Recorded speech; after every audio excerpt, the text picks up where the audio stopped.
Hola Joaquín, ¿cómo estás? Buenos días. Buenos días, Gustavo. Decía, varios temas para analizar, dos que lo tienen como protagonista al presidente de los argentinos. Pero vamos primero a lo que ocurre, ¿no? en el vecino país con esta cumbre climática, ¿no? Esta cumbre climática que es uno de los temas de agenda, ¿no? En todas y cada una de las cumbres y encuentros internacionales. Sí, bueno, en Brasil se está realizando la COP30, es la Conferencia de las Partes número 30, que se da en el marco de las Naciones Unidas y de un tratado internacional, la Convención de las Naciones Unidas sobre el Cambio Climático, que, bueno, en este caso tiene una agenda bastante interesante, sobre todo en temas de financiamiento internacional, ¿bien? A lo que viene a ser la adaptación y la mitigación al cambio climático. Lula no, siendo sede de otro encuentro multilateral, pero en este caso hay varias cuestiones importantes y si se quiere, la clave es que los grandes líderes de los países más contaminantes del mundo, estamos hablando de Estados Unidos, China, India, no asisten, ¿no? Ellos mismos a lo que fue la cumbre de líderes que se dio la semana pasada. Y a partir del día de ayer empezaron la parte más técnica, ¿bien? Las delegaciones más técnicas de los Ministerios de Economía, Ambiente o Relaciones Exteriores, que están negociando distintos puntos, ¿bien? Y sobre todo medidas específicas para lo que es la adaptación al cambio climático. Lula puso sobre la agenda el tema del financiamiento internacional, un fondo para bosques tropicales, ¿bien? Donde se busca que a través de fondos públicos y privados se generen, digamos, distintas instancias de recompensa a los países que no deforestan sus bosques tropicales y tratan de generar también la reforestación, ¿bien? Claro. Donde hay ayuda económica en términos bastante beneficiosos para estos países, que es una de las grandes demandas del sur global, ¿bien? A la hora de debatir el cambio climático. Pero por otro lado, uno de los puntos más importantes es que hay un discurso de pasemos a la acción, ¿bien? Y es uno de los eslogans de esta cumbre. Respecto a ese tema, los países en general cada 5 años tienen que presentar lo que son las contribuciones determinadas nacionales. Son determinadas medidas que tienen que aplicar los países de cara a los próximos 5 años para mantener sus emisiones bajo límites bastante bajos. Que no sea solo palabras. Exacto, exacto. Argentina, increíblemente, y contra toda lógica, lo hizo hace unas semanas. Bien, no se esperaba, pero lo hizo.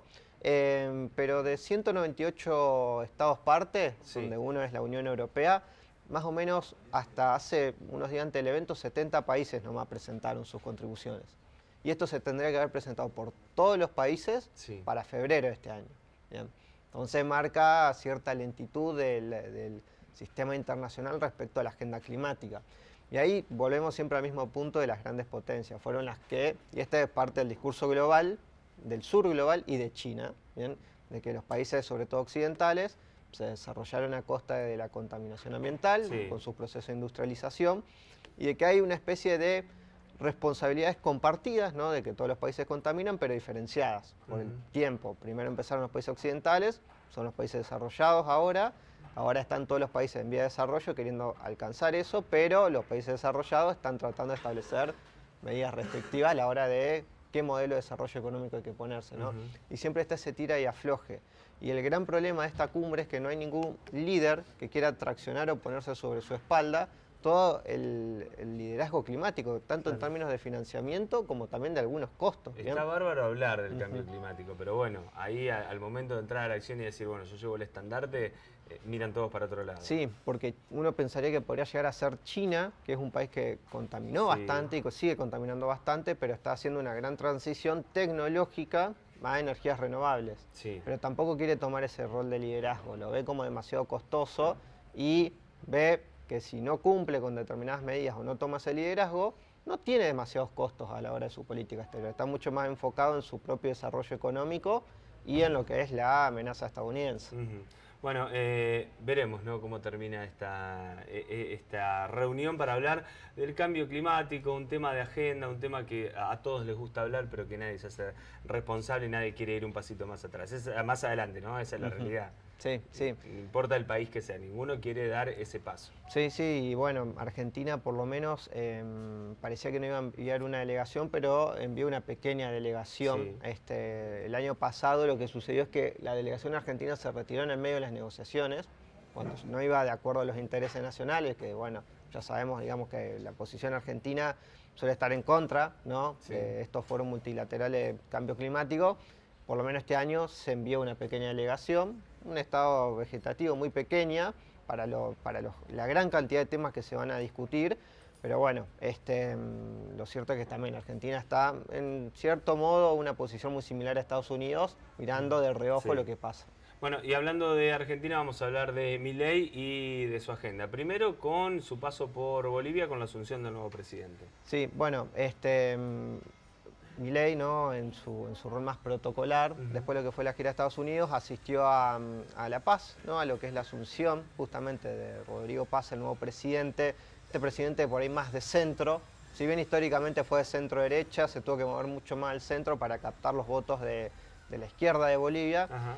Y bueno, fue un momento muy importante porque Milei le manifestó el apoyo, ¿no? de Argentina, y Bolivia tiene grandes desafíos, ¿no? en política económica, sobre todo en términos de estabilizar la inflación, que viene bastante alta, no como la que tuvo Milei a la hora de asumir, pero sigue siendo bastante alta, y bastante problemas a la hora de la gestión de todos los combustibles, ¿bien? Y el acceso a los combustibles, donde seguramente en estos días, si bien fue un encuentro muy corto, muy protocolar, en estos días empezarán estas relaciones bilaterales, ¿no? Estas nuevas relaciones bilaterales, muy enfocadas en el sector energético argentino, ¿bien? De poder exportar a Bolivia parte de nuestros recursos y aliviar lo que viene a ser la crisis energética que enfrenta el país. Y Rodrigo Paz, bueno, una política exterior que no se sabe muy bien para dónde va a ir, ¿bien? Hay que tener en cuenta que no es un perfil como Milei, ese era Tuto Quiroga, su contrincante en el balotaje, ¿bien? Pero se espera de que se recompongan y mucho los lazos con los Estados Unidos.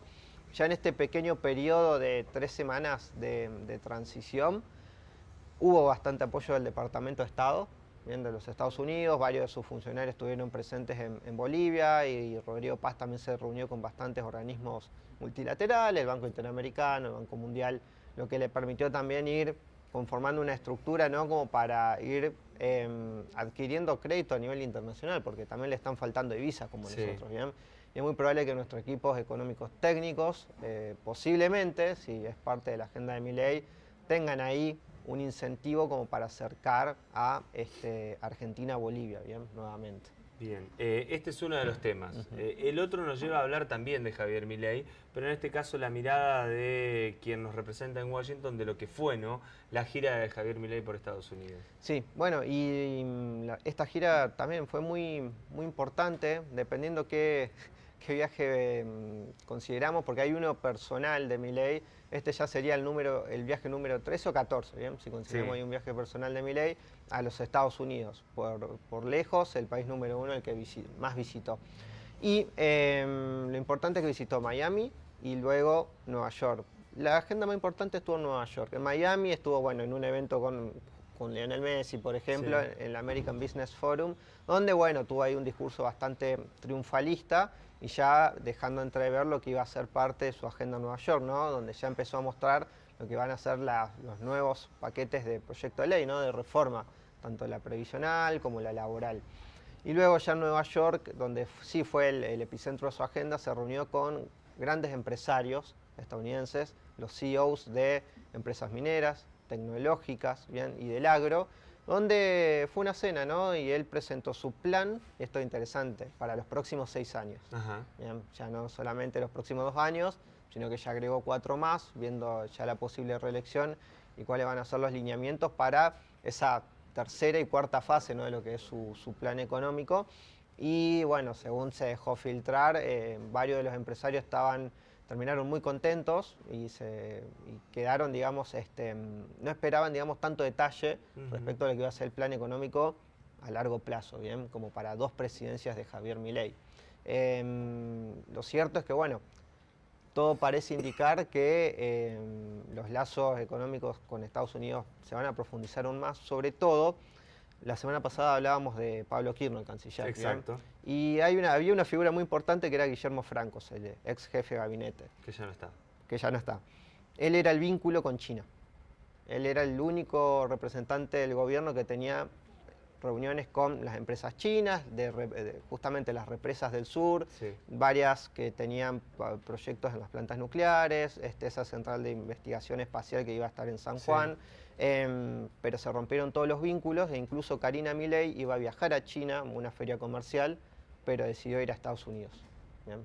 O sea, ya se está marcando ahí un claro giro de la política exterior argentina, mucha mayor profundización de la política exterior con esta relación bilateral y ver qué puente se va a tener con China, que bueno, en el último mes, en septiembre, que fueron los datos del INDEC, China fue el principal socio comercial del país.